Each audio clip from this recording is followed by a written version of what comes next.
Hi everyone and welcome to K Money Quilting. My name is Regina Casimir and thank you for coming to my channel. Today I'm going to show you some quilting on a baby quilt that I made for my nephew. Uh, Actually, it's for his child, his youngest baby boy. I was able to meet him at my husband's funeral and he is the cutest baby you've ever seen in your life. So I hope that they enjoy this quilt for a very long time, and I hope you enjoy my video. Thank you, everyone, and enjoy. Hi, friends. Just wanted to show you the baby quilt that I'm working on. It's for a little boy. He's already been born. I'm so behind on making my baby quilts. Um, This one is a Villa Rosa pattern called Be Unique. Can you see the fish in the quilt? See how each block is a fish? They're swimming upward. But then down at the bottom, there's a fish going the opposite way. So I'm thinking that that's probably why Villa Rosa named this pattern Be Unique, because he's not following the school of fish. He's going on his own. He's going to be a risk taker. So this baby quilt is going to my nephew's newly born boy. And I just finished spray basting it on the wall. So now I've got to pick a backing for it. All right, I'll see you in a bit. Okay, learn from me. Pick your backing first. Search through your stash first. So I was looking for a backing and I was like, oh my gosh, I had this beautiful piece of blue fleece and I had already spray basted the batting. And when I use fleece on a backing, I really don't like to have it so thick under the machine with the batting and the fleece. So I just peeled the top off the batting and now I basted it onto the fleece. Maybe I would have kept it if this baby lived like in Alaska or somewhere north. But nope, this baby lives in Texas. And you know, Texas weather doesn't get too cold. So the fleece will be just fine. So I'm sticking with the fleece now for the backing. Okay, I got the fish quilt on the machine. I decided to straight line quilt because I have this fleece in the back and I always get nervous doing free motion quilting with fleece. So right now all I'm doing is going along the edge of the largest triangle and just straight lining it right there. I need to figure out what else I'm gonna do. Sorry y'all, lighting's bad. It's gotten dark out here. I decided to go ahead and just echo on the other side of the seam. I'm not liking that, but you know, it is what it is. So I'm thinking I'm gonna do that. The whole quilt is just echo on the side of the seam and then maybe put the same widths apart here. Maybe do it again through here and I'll have to take out a ruler and mark it so you know that way my stitching can be straight. I'll let you know how it goes. Okay friends, let me tell you what I decided to do. So I did some straight line quilting on both sides of the seams and I did that throughout the whole quilt. So like you see them right there and then you see them again right here. So now I have this space in between that I need to put some quilting in. So my thinking is to mimic those two straight lines here. So what I'm going to do is, because there's the tail of the fish, I'm going to put my 1/4 inch right on there, and then I'm going to use this tool that our friend Jim on the chat lines, on our friend Jim recommended this, because I was using chalk. I've always used chalk, and one time I used the blue chalk, and I can't get the blue chalk out of the bag that I made. And it's so sad because you could see the blue chalk from underneath the thread lines. So he recommended to use this tool, and I've used it before already, and I love it. And so thank you, Jim, for recommending this tool. It's from Clover, and I forgot the name of it, but what you do is, you know, you just press along. I'm doing this one-handed because I've got my cell phone in my other hand, but you would put your hand here so that way you can run it. It's like you're doing a rotary cutter, but instead you're doing this, and then you just press down on that, and it's holding, it's making the mark for you. See how it made the mark? So I don't really need the mark here on this part of the half square triangle, because I can use the seam, right? But when I get over here to this section, I don't have a seam. So that's why I need to put my ruler, and then I can mark it here with this tool. Oops, my ruler moved. But let's see. Let me make it, and let's see if I can, give me a minute. All right, so I did it real quick, and so you can see the marking, so that way I can continue with my line here. So I'll do that for both sides on the way down, and let me get one done, and then I'll show you. Okay, so can you see the indentation that the tool made? So now I can just follow it along with my machine, and it should turn out pretty great. Okay, friends, all of the diagonals are done except the 2 corners. I gotta take out my ruler and do a little bit of measuring, so that way I can know where to make that crease in the fabric to quilt on. So this is how it ended up. My first quilting lines that I made were on the big giant triangle.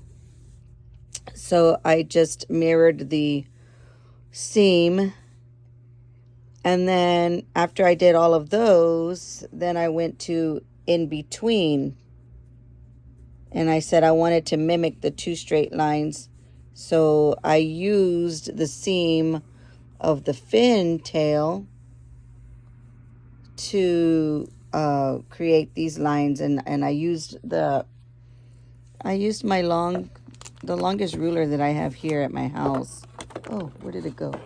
I have longer ones at school, but I used this one, and all I did was measure the 1/4 inch, and I used that tool that Jim recommended. I want to say, I have the word boning in my head. I'm not too sure.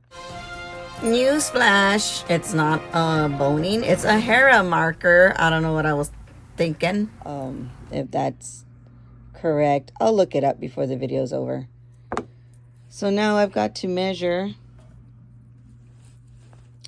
this space from this seam to this first line. I've got to measure that, so that way I can come and put one like somewhere right here, right? Because I need 2 diagonal lines going here. So I've got to measure that. All right, got my little ruler here. So let's see, from there to the seam line. Well, it's not actually quite accurate, is it? Or it's going to be right. I was hoping it would be like on a 1/4 inch or at the inch mark, but it's not. It looks like it's going to be at an eighth. I think that's what you would call that, an eighth. So that's what I'm going to do. I'm going to go and mark that eighth line over here on this part, and then mark my line. Okay, so as you can see, I've got that eighth marked on the seam line. So now all I'm going to go over here and I'm going to crease it with my tool and make my little mark. And then I'm just going to go slide it down.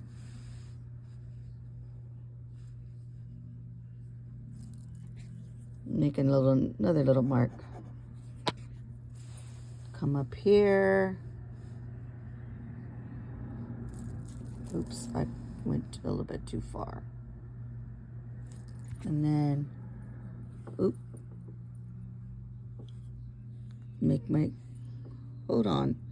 Where did I lose something? Then make my mark. And then, it didn't connect. Look how far off that one is.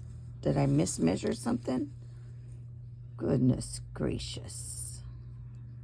That one's correct.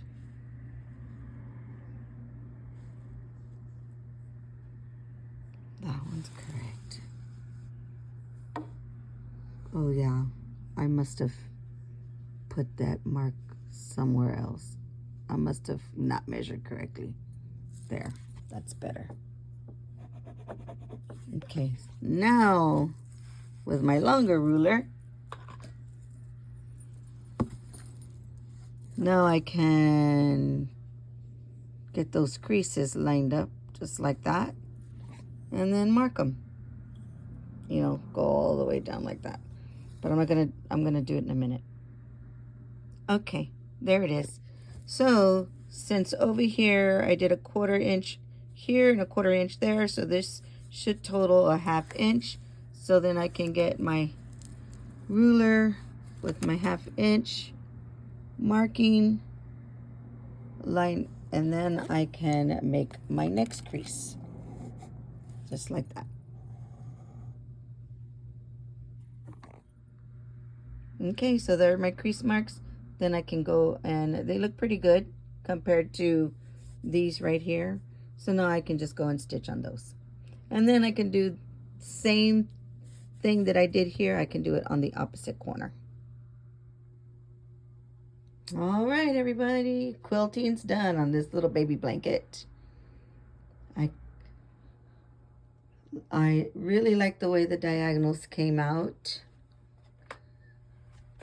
They're some of them are a little crooked, but some of them look pretty good. Look at those. Those look pretty good going through. Here's a little crooked. Got off. I must have not been paying attention. But I'm satisfied. It looks pretty good.